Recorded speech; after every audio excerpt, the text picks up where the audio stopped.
Extortion माने अवैध वसूली हमारी उपलब्धि है, महादेव ऐप हमारी उपलब्धि है। दुखद बात है कि इनको माननीय मुख्यमंत्री जी और माननीय गृह मंत्री जी का संरक्षण प्राप्त है।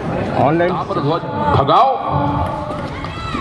दुर्ग ग्रामीण मकर संक्रांति के बाद रामलला अपने जगह पर विराजमान होंगे। भूपेश बघेल जी का बोर्ड को और ताम्रध्वज साहू जी के बोर्ड को वहां पे कुत्ता उनका स्वागत कर रहा था। 4 दिन बाज के नहीं उड़ने से आसमान कबूतरों का नहीं हो जाता। आईएएस बना के बैठा है, क्यों सरदार जी बताओ? ये अंदर जाकर के इतना माल पेल के खा रहे हो, इतना पेले हुए हैं, कोई जगह नहीं बचा। नाली का भी गंदगी खा जा रहा है। नाली साफ करने के नाम पर यहां जितना लेबर का भुगतान करना था, लेबर लगा करके लेबर के नाम पर नाली का पैसा भी खा रहे हैं, गोबर का पैसा खा रहे हैं, सफाई का पैसा खा रहे हैं, बिजली का पैसा खा रहे हैं। और अब तो अब ये बड़े बड़े यहाँ पर मैं आ रहा था तो इस क्षेत्र में दिखाई दिया शौचालय बना है, वो शौचालय में भी ताम्रध्वज साहू जी दिख रहे हैं, वहां भी उनका फोटो लगा हुआ है। और बहुत सारी जगह, एक जगह देखा तो कुछ इनके भूपेश बघेल जी का बोर्ड को और ताम्रध्वज साहू जी के बोर्ड को वहां पे कुत्ता उनका स्वागत कर रहा था। ये हाल है, काम का ठिकाना नहीं है, लेकिन बोर्ड लग जा रहा है, काम लग जा रहा है, चलन दे। ये हाल है सभी जगह। घोषणा भी रहे, घोषणा भी कुछ भी घोषणा कर देंगे, काम हो या ना हो, लेकिन घोषणा में कमी नहीं हो। मृत्यु हो रही है, कोई देखने वाला सुनने वाला नहीं है। स्वास्थ्य मंत्री का जहां घर है, घर के बाजू में जिला अस्पताल है, उस जिला अस्पताल में एक साथ 4 नवजात शिशु की डेथ हो जाए, ऑक्सीजन कमी हो जाती है, डॉक्टर को बुलाने से डॉक्टर वहां उपस्थित नहीं होते, स्टाफ नहीं देखते हैं। ये स्थिति बन रही है। आज पूरे प्रदेश में देखा जाए तो प्रदेश भर में, मैंने राज्यसभा में प्रश्न किया था कि पिछले 3 सालों में जो महिला गर्भवतियों की जो डेथ हुई है और ट्राइबल महिलाओं की जो डेथ हुई है, ये 3 साल में साथियों चौंकाने वाला तथ्य आया है। 3 साल में 25,000 से ऊपर लोगों की डेथ हुई है, ये सरकारी रिकॉर्ड बताया। क्या स्थिति बन गया भाई? ये स्थिति बनी हुई है साथियों। आज 4 साल जो है छत्तीसगढ़ सरकार की भी हो गई है, क्या कहना चाहिए? क्या होता है, इतिहास में एक शब्द है डार्क एज। डार्क एज मैंने उस अवधि का इतिहास नहीं माना, तो ये 4 साल छत्तीसगढ़ के इतिहास का डार्क एज है।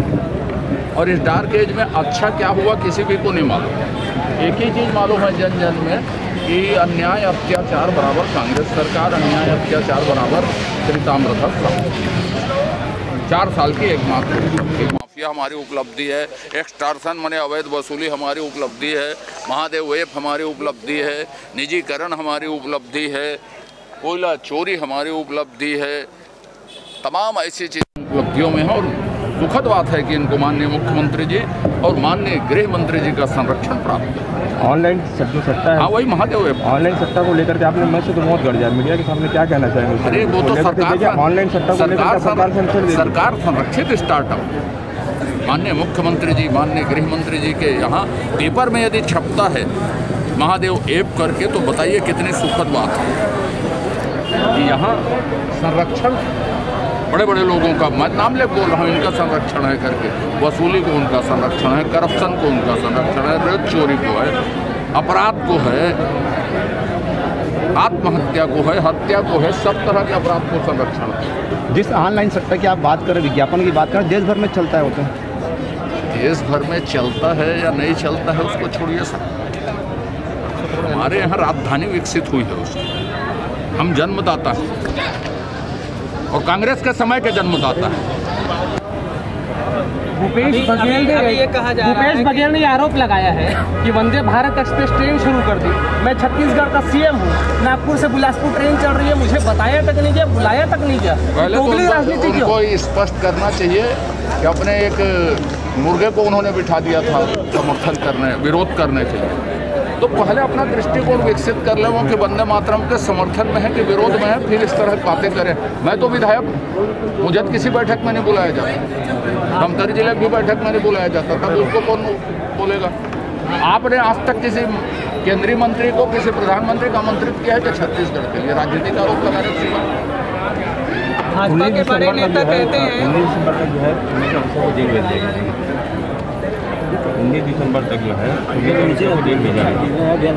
क्या कहना? क्यों उसी भर का नाम लें साहब? ये तो गर्व का विषय छत्तीसगढ़ के लिए कहना कि IAS अधिकारी, बड़े बड़े लोग जेल जा रहे हैं और जिस समय में कार्रवाई होनी चाहिए प्रशासनिक कार्रवाई, उस समय में कार्रवाई भी नहीं हो रही है। जिस सस्पेंशन में भी सरकार सोच रही है, टर्मिनेशन में भी सरकार सोच रही है, तो ये रावण राज है। भाजपा के बड़े नेता कहते हैं कि पुल पर हम 2023 में चुनाव लड़ेंगे। अभी आपने घोषणा की कि रामविचार नेताम होंगे अगले सीएम, क्या? मैंने सीएम नहीं कहा, मैंने कहा सरकार बनेंगे, विधायक बनेंगे, मंत्री भी बन सकते हैं। मुख्यमंत्री आरक्षण को लेकर आपने कहा, आरक्षण को लेकर भूपेश बघेल ने आपको कहा कि आप आरक्षण विरोधी हैं, दो मुंह की बात करते हैं। भूपेश बघेल जी से मुझे किसी काम के लिए सर्टिफिकेट पहले तो चाहिए नहीं। दूसरी बात यह है कि कोर्ट के निर्णय आने के बाद 19 सितंबर को निर्णय आया, 5 तारीख को मतदान था एक, और 2 तारीख को अचानक बिना चाहे तो वो ऑर्डिनेंस जारी कर सकते थे, इतने गंभीर थे तो। और गवर्नर महोदय कह रहे हैं कि हम ट्राइबल के बारे में बातचीत करने के लिए कहे थे। जितने जगह 50% से ऊपर है सब न्यायालय में, तो ये सारा चीज आरक्षण देने के लिए नहीं लाया गया था, ये सिर्फ और सिर्फ भानु प्रतापपुर के चुनाव को देख के लाया गया था। हमने संशोधन दिया था कि 4% को आप 10% कीजिए, उसको तो माननीय सर्वोच्च न्यायालय ने भी वैधानिक माना है। हमने संशोधन दिया था कि आप 13% से 16% कर दीजिए SC का, उसको क्यों नहीं माना फिर उन्होंने? और विधेयक पास नहीं हुआ तो बोल रहे हैं कि इसको 9वीं अनुसूची में जोड़ा जाए। हमने कहा 3 घंटे हम बैठ जाते हैं और जाओ दस्तखत करा के ले आओ, आप बोल रहे हैं कि दस्तखत तुरंत हो जाएगा, करवा के ले आए, फिर उसके बाद संकल्प को पारित कर लेंगे। तो ये तो उन्होंने किया नहीं, तो ये तो सिर्फ और सिर्फ राजनीति है और इसमें खुली बहस हो जाए राजनीति में। अब वो इधर उधर क्यों कहे, हम आमने सामने बैठ के बहस कर लेते हैं। समाज ने विरोध किया है राज्यपाल का, उनके कार्यक्रम का बहिष्कार कर दिया है। पहले सरोज पांडे, फिर गौरीशंकर श्रीवास और उसके बाद आज राज्यपाल। लगातार साहू समाज विरोध कर रहा है। सब समाज को उनका अधिकार मिले और ये काम है राजनीति करने के बजाय वर्तमान सत्ता में बैठी कांग्रेस सरकार का, क्योंकि हम 58% दे रहे थे, हमारे ऊपर जब लादते हैं तो 12 से लेके जब निरस्त हुआ उस दिन तक 1 पेशी हुई थी हाई कोर्ट में, 14 पेशी हुई थी भूपेश बघेल जी के समय में। आरोप लगाते हैं वो भारतीय जनता पार्टी के ऊपर। 24 पेशी हुई तब वो क्या कर रहे थे? सो रहे थे। 14 पेशी हुई तो सो रहे थे। चंद्रगढ़ जी मिशन 2023 को लेकर के भाजपा की क्या तैयारी है? मैंने तो उदाहरण दे दिया साहब, दोनों बार दुर्ग जिले आया हूँ मैं, दोनों बार सरकार बनी है करके। अभी भाषण की शुरुआत वहीं से की। ये सब ऑर्नामेंटल फेस हैं, जेब वेब फूल गया है, वजन भारी हो गया है, इनके विदायिक समय आ गया। ये बताइए 2023 का जो विधानसभा चुनाव किसके चेहरे पे, मोदी जी के चेहरे पे बीजेपी लड़ेगी या छत्तीसगढ़ में कोई चेहरा होगा? चुनाव नोटिफिकेशन हो जाने दीजिए, मैं आऊँगा और आऊँगा, आपको बताऊँगा। बिना आपको विश्वास में लिए कोई बात आगे नहीं बढ़ाऊँगा।